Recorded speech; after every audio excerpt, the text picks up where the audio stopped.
Nessa semana, meu amigo Raul Sena, investidor Sardinha, anunciou o lançamento do ETF de código AUPO11, prometendo um ativo com liquidez para reserva de emergência e com condições melhores do que o Tesouro Selic. Será que é verdade? O objetivo desse vídeo aqui é a gente dissecar o ETF de código AUPO11, essa promessa de entregar segurança e liquidez, uma vantagem tributária que parece mágica, mas que é inteligência de mercado. Então, se você quer entender o que tem dentro desse ETF, por que ele paga menos imposto do que o Tesouro Selic, e o mais importante, para quem ele serve e para quem ele não serve, você tem que assistir esse vídeo até o final. Presta muita atenção no que o Filipão, meu sócio, vai trazer. Já deixa o dedo no like, se inscreve no canal e bora pro conteúdo.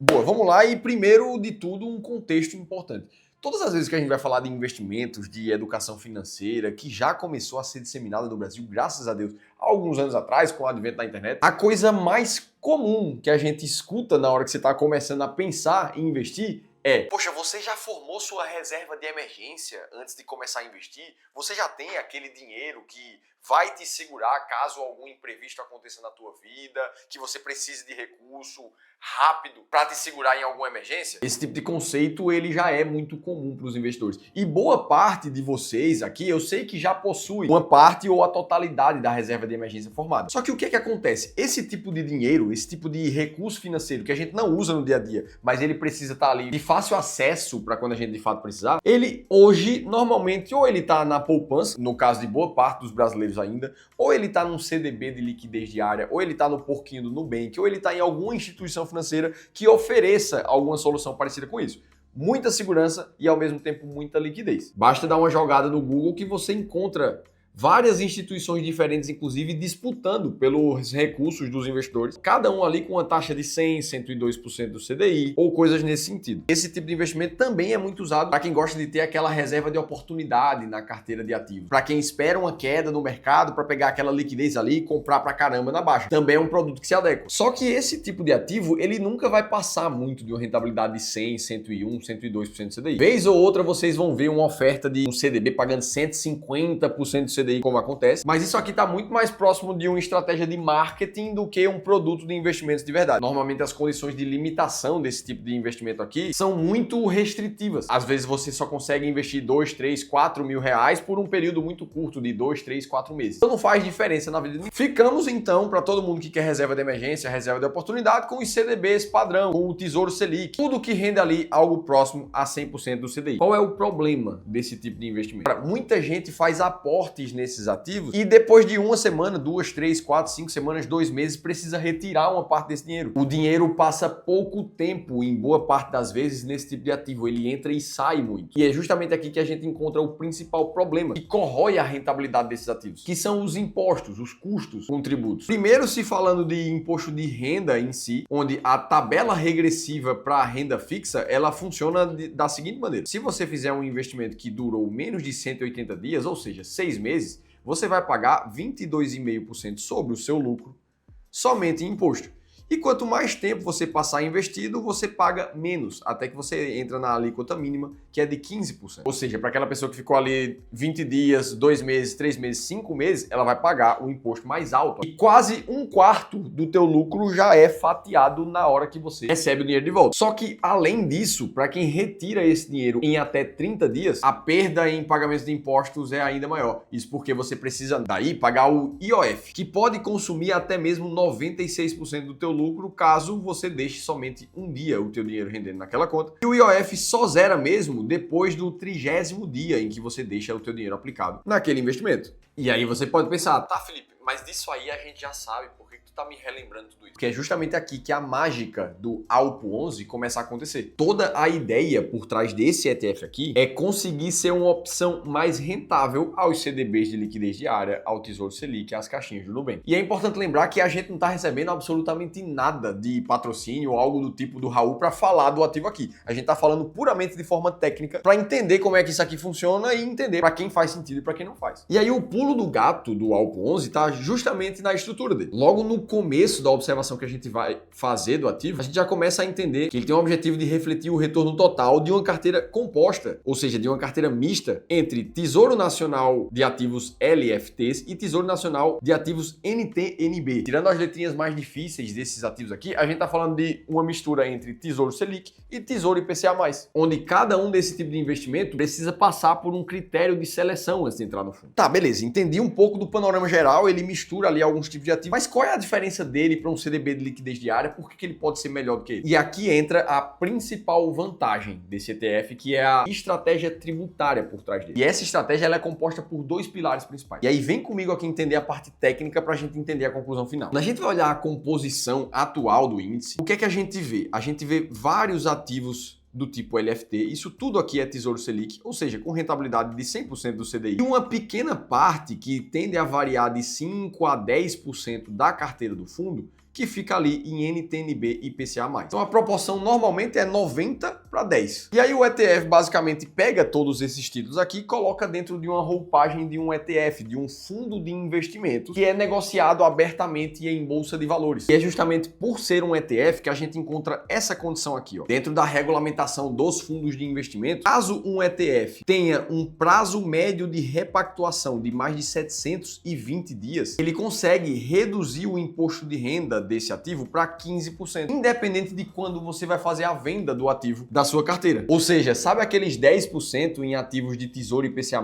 que o Raul e o ETF colocam ali dentro da estratégia? Eles servem justamente para pegar rendas fixas de prazos mais alongados, para que no total da carteira você tenha um prazo médio de repactuação menor do que 720 dias, o que na consequência faz você pagar imposto de renda de 15% e não de 22,5%. A gente está falando de um possível ganho já em cima do seu lucro de 7,5% de imposto que você deixa de pagar. Além disso, quando a gente fala de ETFs, eles não possuem pagamento de IOF, o que também já retira aquela fatia que iria embora caso você faça um resgate antes de 30 dias do saldo aplicado. Então essa é a sacada tributária por trás desse ETF aqui. Além disso, a gente vai para outras informações relevantes. O fundo ele tem uma taxa de administração, sim, isso é verdade, de 0,19% ao ano. Como todo ETF que vai possuir essa taxa aqui. Por fim, o ETF ele possui o que se chama de gestão dinâmica do portfólio. Ou seja, qual é a principal preocupação do sistema de rebalanceamento dos ativos ali? A principal delas é sempre manter o prazo de repactuação acima de 720 dias para garantir que você vai pagar o imposto de renda de 15%. E não de 22,5%. E o fundo faz isso redistribuindo entre os 90% de Tesouro Selic com os 10, 9, 8% ali de Tesouro IPCA, a depender do momento. E agora, entendendo um pouco o funcionamento, fica um pouco mais claro de para quem é que faz sentido, por exemplo. Ora, se você é um investidor que tem um dinheiro lá de curto prazo, seja de reserva de emergência ou para realizar um sonho, sei lá, para fazer uma reforma no teu apartamento que vai ser daqui a 2 meses, daqui a 6 meses, daqui a 1 ano. Se esse dinheiro iria ficar menos de 2 anos na renda fixa,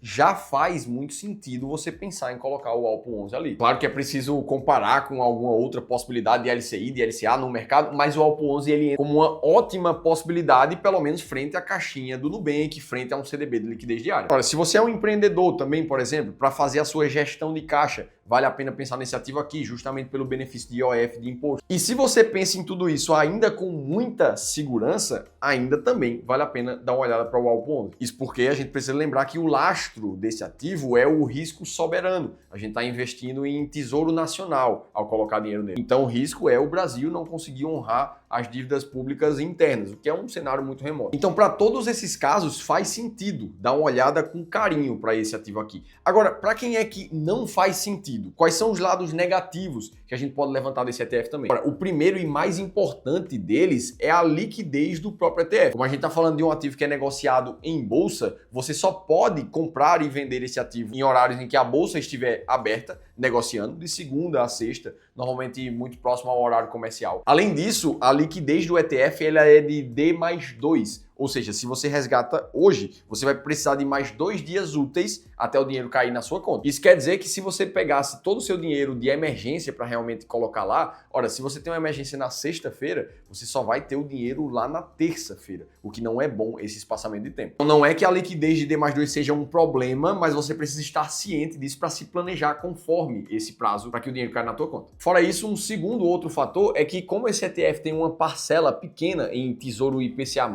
é natural que a gente veja uma pequena volatilidade no ativo. Isso quer dizer que pode acontecer de você colocar dinheiro hoje e na semana que vem, no mês que vem, você vê uma perda de dinheiro momentânea, uma volatilidade negativa. A gente consegue ver isso observando o próprio histórico aqui do índice TEVA e TBR, que é justamente o Alpo 11. Ali no período de 2020, por exemplo, perceba que o valor do índice ali estava em R$141 mais ou menos, 142, e depois de uma certa volatilidade ele voltou para baixo da casa dos 140, para 139,90, marcando negativo ali momentaneamente a carteira dos investidores desse ativo. Então, se você rejeita qualquer volatilidade nos seus investimentos, esse ativo aqui muito provavelmente não vai se encaixar para você. No final do dia, qual seria o conselho que eu te daria? Ah, Felipe, será que vale a pena colocar minha reserva de emergência lá? Como é que eu posso fazer daqui para frente? O que dá para você fazer é se programar, pegar uma parte da sua reserva de emergência e sim colocar nesse ativo, mas não ficar sem nada de liquidez, aquela liquidez do domingo, sabe? Que você só consegue através do banco, aí sim da caixinha do Nubank, para você ter acesso a esse dinheiro. Você não precisa abandonar o CDB de liquidez diária, a própria caixinha do Nubank. Você pode fazer esses ativos trabalharem de forma conjunta na tua carteira. Só que não dá para negar que é uma baita oportunidade de eficiência tributária, principalmente para quem precisa de operações de curtíssimo prazo. Nesse ativo aqui, o Raul mandou bem demais na leitura de mercado, porque isso já era uma necessidade que muita gente tinha e nada conseguia oferecer até então. Agora, se você encontra oportunidades como essas aqui, não tem clareza de quanto do teu capital você deveria colocar lá, ou quanto do teu dinheiro deveria estar para longo prazo em rendas fixas que tem um retorno maior ao longo do tempo, ou se você quiser entender de fato como montar uma carteira de investimentos para você viver de renda no futuro, aí eu preciso te convidar para participar de uma sessão de consultoria gratuita, um espaço onde você vai conversar com um dos nossos especialistas de forma totalmente isenta, para entender como é que as nossas filosofias aqui do Clube do Valor podem melhorar a tua carteira, isentando de riscos que você não precisaria estar correndo e como é que você pode aumentar o retorno esperado dos seus investimentos também. Para você participar dessa conversa aqui não vai te custar absolutamente nada, é só clicar em algum link que eu vou deixar aqui embaixo, se inscrever que um de nós vai entrar em contato contigo. Dito tudo isso, eu te mostrei como é que funciona esse ETF novo, para quem é e para quem não é. E aí eu quero que você me conte aqui embaixo, você gostou do ETF do Raul? Você vai colocar uma parte do seu dinheiro ali? Me conta aqui que eu quero ouvir de vocês também.